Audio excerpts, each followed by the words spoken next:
marginalisés, pardon, et ça demeure donc la voix des jeunes. Les 10 rappeurs donc, les plus écoutés sur YouTube en 522 clips sur le site de partage. Et on voit un exemple d'après donc Socialnet, donc qui recense toutes les activités des médias sociaux, etc. Donc on voit bien que Balti, avec 660 millions de vues donc, sur Internet, après Artmaster, donc, qui arrive à la 7e place avec 144 millions de vues sur YouTube.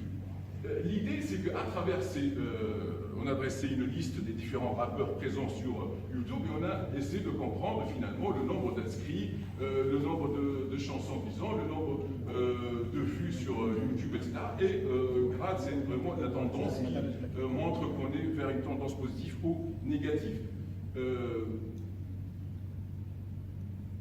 L'exemple qui était plus marquant, qui parle de ces quartiers périphériques, des quartiers défavorisés, c'est l'exemple surtout de cette chanson de 2013, Roumaine, et donc 10 millions de vues sur YouTube.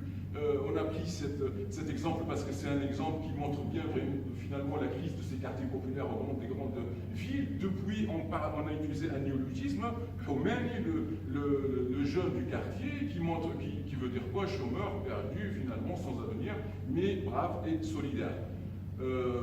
Les paroles sont directes et sincères, et en plus, avec les paroles, on trouve les images dans les clips qui ne cachent rien, qui montrent la réalité de ces quartiers délabrés, aucun côté esthétique, on voit des ordures partout, aucun respect de l'environnement, avec aussi des revendications politiques, des graffitis sur les murs, etc., avec un refus pour l'autorité, pour la domination de tout ce qui se passe en dehors de ce quartier. Donc, on voit certains autres rappeurs qui se sont intéressés donc, à ces quartiers périphériques. Un exemple, par exemple, ici, on voit qu'il y a certains rappeurs, on voit bien qu'à travers, par exemple, les Luigi, avec Volcano, donc une chanson de 2016, près de 3 millions de vues sur YouTube. Ça parle des quartiers populaires de Tunis, et ça met une comparaison contre les quartiers des riches. Hein, donc on parle des habitants des quartiers périphériques pauvres, mais malgré le fait qu'ils ne sont pas pauvres, ils ont l'égalité, etc., etc. On voit qu'il y a aussi d'autres exemples. Par exemple, Rouge de Cléluigi, qui parle qui montre finalement qu'il faut combattre le système politique qui siège son quartier et qui pousse les jeunes à aller vers Daesh ou bien ou immigrer, etc. Donc on peut voir aussi d'autres exemples sur Ferryville, donc le nom colonial de la ville de Bizerte, et en fait le rappeur Sampara qui met en perspective donc le paradoxe entre une cité qui bénéficie d'une infrastructure coloniale, gare, voie ferrée, architecture, etc., et des gens qui vivent aujourd'hui. Donc là, pareil, c'est d'autres exemples, finalement, à travers ce qu'on peut trouver sur Internet, à travers ces différentes cartes postales, ces images, etc. Il y a celle-ci, donc, réalité, finalement. Là, c'est des captures d'écran de ce qu'on trouve dans le clip de Romain, et on voit tous les messages. Donc, finalement...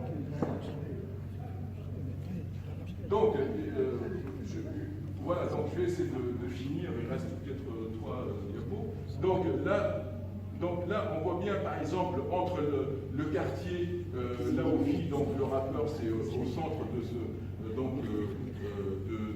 du schéma, et on voit bien l'espace hostile en dehors du schéma central, et l'espace rêvé. L'espace hostile, c'est le système politique, c'est l'autorité, c'est la police, l'espace des riches, etc., etc. Enseigner la géographie avec le Web 2.0 devient aussi possible. Donc, on peut utiliser le PADET pour faire un travail collaboratif.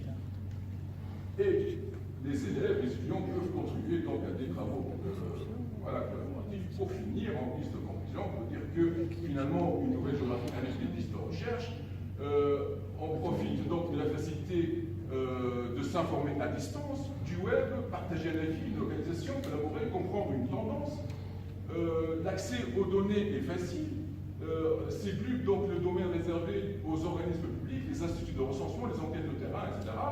Les données de géographie donc apparaissent dans les métadonnées, les informations sur les données. Avec le Web 2.0 puis 3.0, les données sont collectées à travers l'analyse de l'activité sur le web.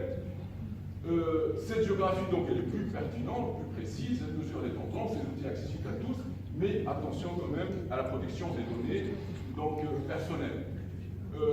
On peut rajouter, pour finir donc, cette présentation, comme donc, piste de recherche, on parle de développement des applications géolocalisables. Donc, ces applications donc, permettent d'étudier les traces numériques en cartographie. On peut citer l'exemple de Tweetmap, de Strava, etc. Et là, par exemple, on a un exemple des activités piétons et vélos. Donc, voilà, donc sur le site de Strava. Donc, c'est en fait tout ce qui est connecté, les smartphones, les appareils connectés, etc. Donc, c'est l'activité de Google Maps, etc. Et les applications qu'on a pour faire du sport. Là, pareil, c'est l'activité des piétons. On peut zoomer, on peut aller sur même au niveau des quartiers. Et donc, piétons après vélo. Voilà, et je vous remercie pour votre attention. Merci. On a un petit peu réduit le temps de discussion. Oui, merci. Merci. Donc, moi, j'aurais simplement une question par rapport à l'usage, je vais enfoncer des portes ouvertes, je pense, par rapport à ces commentaires sur TripAdvisor ou sur YouTube. Quels sont les moyens dont vous disposez pour la véracité de ce qui est diffusé, et donc peut-être construire une image, mais dans quelle mesure cette image, elle s'appuie sur des faits observés. On sait bien que TripAdvisor, par exemple, vous n'êtes pas obligé d'être dans l'hôtel ou dans le restaurant pour faire des commentaires, et à quel point en fait on construit ou reconstruit quelque chose qui ne correspond pas finalement peut-être à ce spot touristique soi-disant établi à travers ces outils. Merci pour votre question. En fait, personnellement, je pense si à travers les commentaires clients, c'est comme lorsqu'on mène une enquête qualitative et on n'a pas forcément, après le premier entretien, la bonne réponse ou bien une réponse qui va nous expliquer ce qui se passe concrètement sur le terrain. Donc l'idée, à travers ces commentaires clients, c'est que finalement, on va retrouver avec, donc en lisant plusieurs commentaires, la tendance de ce qui se passe dans tel ou tel endroit. Et en fait, l'analyse de cette tendance permet finalement de vérifier plusieurs informations, et en fait, ça permet aussi de donner un aspect donc, quantitatif à cette information-là. Donc, il est certain qu'un hôtel où on trouve, par exemple, 1000 commentaires, il est certain que sur ces 1000 commentaires, ce n'est pas tous ces internautes, ce ne sont pas tous ces internautes qui vont écrire des avis négatifs ou bien des avis positifs. En fait, sachant que, par exemple, je ne suis pas en train de défendre TripAdvisor, mais TripAdvisor repose sur des algorithmes qui, en fait, essaient de ne pas trop affecter, par exemple, la note globale ou bien le nombre d'étoiles pour un hôtel lié à quelques commentaires négatifs. L'algorithme prend en considération plusieurs critères, plusieurs ensembles. Donc, ceci dit, on peut faire confiance à ces commentaires. Personnellement, j'ai déjà mené une enquête et j'ai déjà publié un travail dans une revue sur TripAdvisor. L'idée, c'était de comparer ce qui se passe, c'est-à-dire sur TripAdvisor, le critiquer éventuellement, et faire une comparaison aussi par rapport à ce qu'on peut trouver dans les guides touristiques aujourd'hui. Merci, monsieur. Merci pour votre réponse. Une dernière question.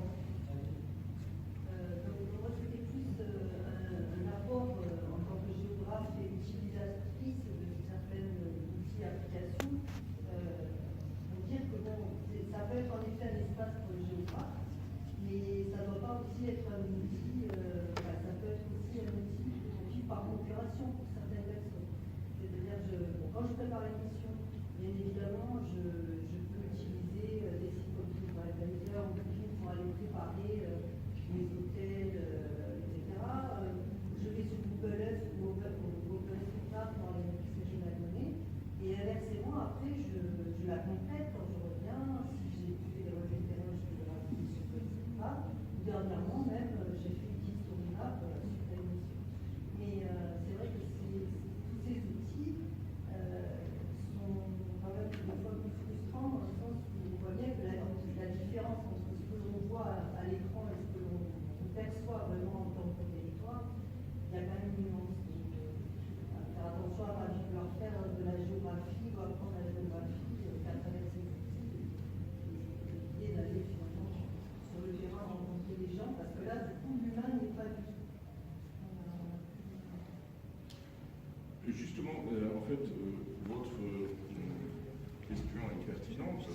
Et en fait, l'idée, c'est qu'on ne peut pas faire de géographie, on le connaît depuis toujours, sans faire d'enquête du terrain, sans faire de travail de terrain. Bien d'accord. En fait, ce qui a changé aujourd'hui, c'est qu'avec l'enquête de terrain, on peut vérifier certaines choses, on peut donner une pertinence à notre travail, à nos résultats, en vérifiant certaines choses et en confirmant des résultats. Par exemple, moi, lorsque je vous parle de l'exemple des pêcheurs kirkiniens, une fois j'ai rencontré des pêcheurs à Séguia, là où on a vu les barques, c'était à Djerba. Quelques mois après, j'étais à Karkina, et un jeune qui m'a dit mais qu'est-ce qu'il fait ce monsieur? C'est pas celui qu'on a vu à Djerba?